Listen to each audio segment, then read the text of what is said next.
Game changer बने हेमंत सोरेन। क्या असम की बम्पर वोटिंग से टूटा बीजेपी का रिकॉर्ड?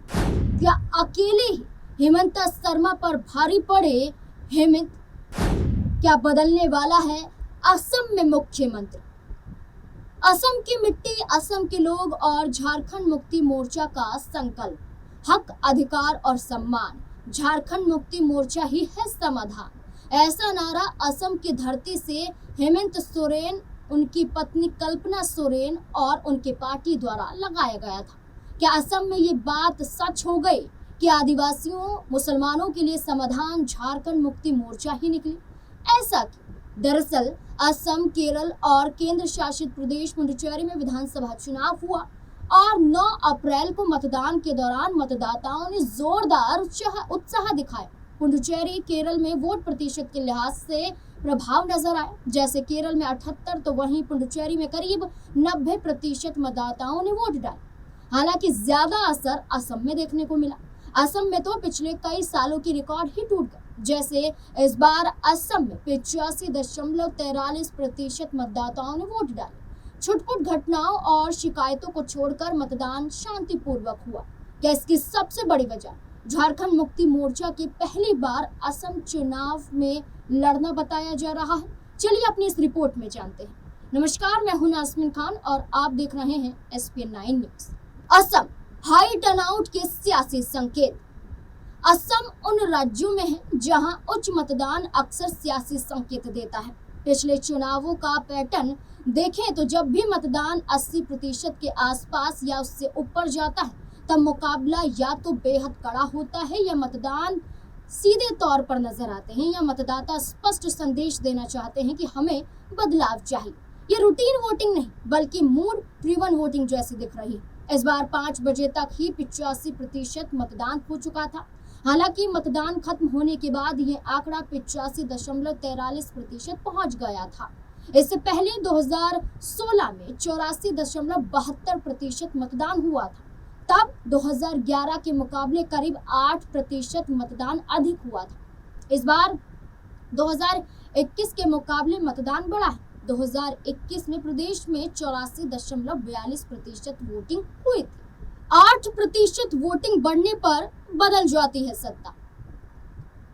प्रदेश का इतिहास ये भी कहता है कि जब भी विधानसभा चुनाव में 7 से 8% वोटिंग बढ़ती है तब सत्ता बदल जाती है। 2011 की तुलना में 2016 में प्रदेश में 8% ज्यादा मतदान हुआ था तो कांग्रेस को हटाकर बीजेपी की सरकार बनी थी। इससे पहले असम में 2001 में सत्ता बदली थी। उस समय 1996 की विधानसभा चुनाव के मुकाबले 8% ज्यादा वोटिंग हुई थी। नतीजा ये रहा था कि प्रदेश में असम गण परिषद को सत्ता से बाहर होना पड़ा और कांग्रेस ने अपनी सरकार बनाई थी। हालांकि इस बार प्रदेश में पिछले चुनाव से करीब 3% ज्यादा ही वोटिंग हुई, जिसको लेकर तमाम तरह के कयास लगाए जा रहे हैं। असम में विधानसभा वोटिंग प्रतिशत 2001 की बात करें तो 75.11% वोट हुआ था। 2006 में 75.77% वोट नजर आया। 2011 में 76.4%, 2016 में 84.72%, 2021 में 82.42%, तो वहीं 2026 में 85.43% देखा गया। अपनी अपनी जीत का दावा। 126 विधानसभा सीट वाले असम में मतदान संपन्न होने के बाद इसको लेकर झारखंड कांग्रेस के मीडिया विभाग के चेयरमैन सतीश पॉल मुजनी ने सत्ता को बदलने वाला मतदान करार दिया। उन्होंने कहा कि 10 साल के भाजपा राज में असम विकास के राह से भटक गया। एक से बढ़कर एक भ्रष्टाचार के मामले और उसके केंद्र में वहां के मुख्यमंत्री हेमंता बिस्वा शर्मा के होने से एक स्वाभाविक आक्रोश असम की जनता में देखा जा रहा था। यही वजह रही कि वर्तमान सत्ता को उखाड़ फेंकने के लिए असम के मतदाताओं ने भारी मतदान किया। सतीश पॉल मुजनी ने कहा कि पिछले 10 वर्षों में असम की जो स्वाभाविक प्रेम, सद्भाव और उन्नत संस्कृति वाली पहचान थी उसे भयानक रूप से डेंट भाजपा और उसके मुख्यमंत्री हेमंता बिस्वा शर्मा ने लगाया है। इसलिए हुई भारी वोटिंग के माध्यम से असम की जनता ने कांग्रेस के नेतृत्व में एक प्रगतिशील, प्रेम और सौहार्द के साथ आगे बढ़ने वाली और असम के ट्री ट्राइब मजदूरों की समस्याओं का समाधान करने वाली कांग्रेस की सरकार के पक्ष में मतदान किया है। वहीं असम में मतदान के बाद झारखंड मुक्ति मोर्चा के केंद्रीय महासचिव सुप्रियो भट्टाचार्य ने अपनी भी प्रतिक्रिया दी है। उन्होंने कहा है कि असम में लोगों ने झारखंड मुक्ति मोर्चा के प्रति प्यार और उत्साह दिखाया है। हमारे नेता हेमंत सोरेन ने बेहद कम समय में वहां संगठन तैयार किया है।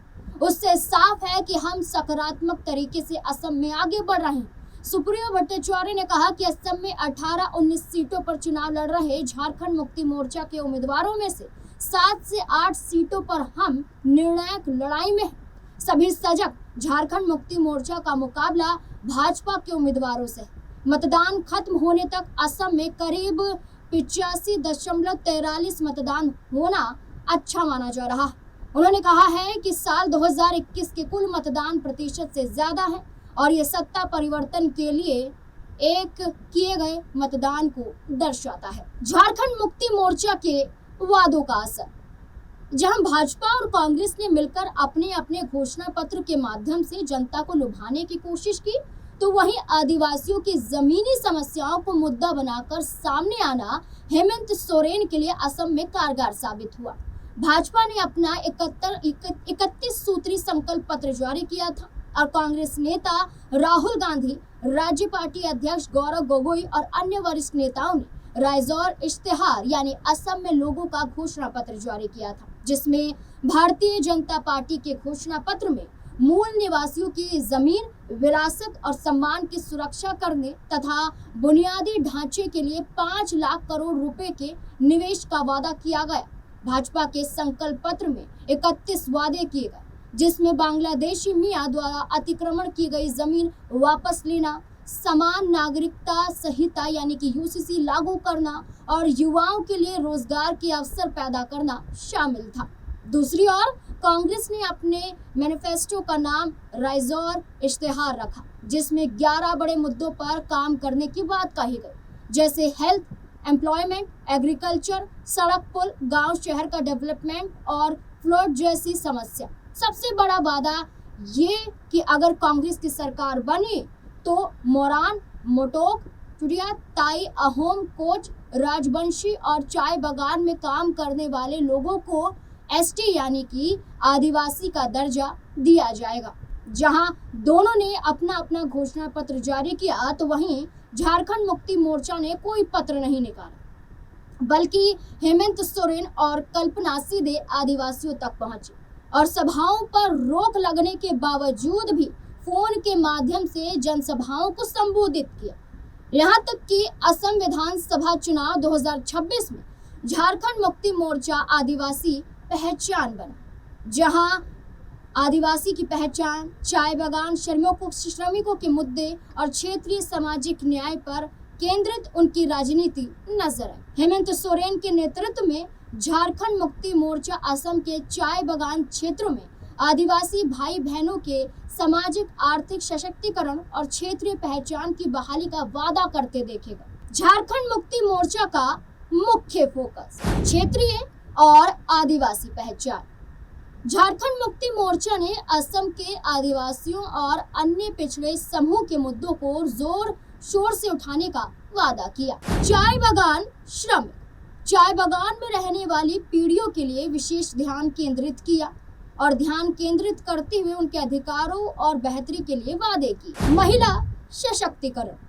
महिलाओं के लिए स्टाइपेंड भत्ता देने का ऐलान किया। झारखंड मुक्ति मोर्चा और जय भारत पार्टी के गठबंधन का असर, जहां कांग्रेस ने अपने हाथ पीछे खींच लिए, सीटें देने से और गठबंधन में चुनाव लड़ने से साफ इनकार कर दिया, तो वहीं हेमंत सोरेन ने हार नहीं मानी, बल्कि असम चुनाव लड़ने का इरादा और भी ज्यादा पक्का कर लिया, जिसके तहत ही आदिवासी बहुल्य राज्य झारखंड की प्रमुख राजनीतिक पार्टी झारखंड मुक्ति मोर्चा ने असम की क्षेत्रीय पार्टी जय भारत पार्टी को पूर्ण समर्थन देने की घोषणा कर डाली। तभी एक नया गठबंधन असम में नजर आया।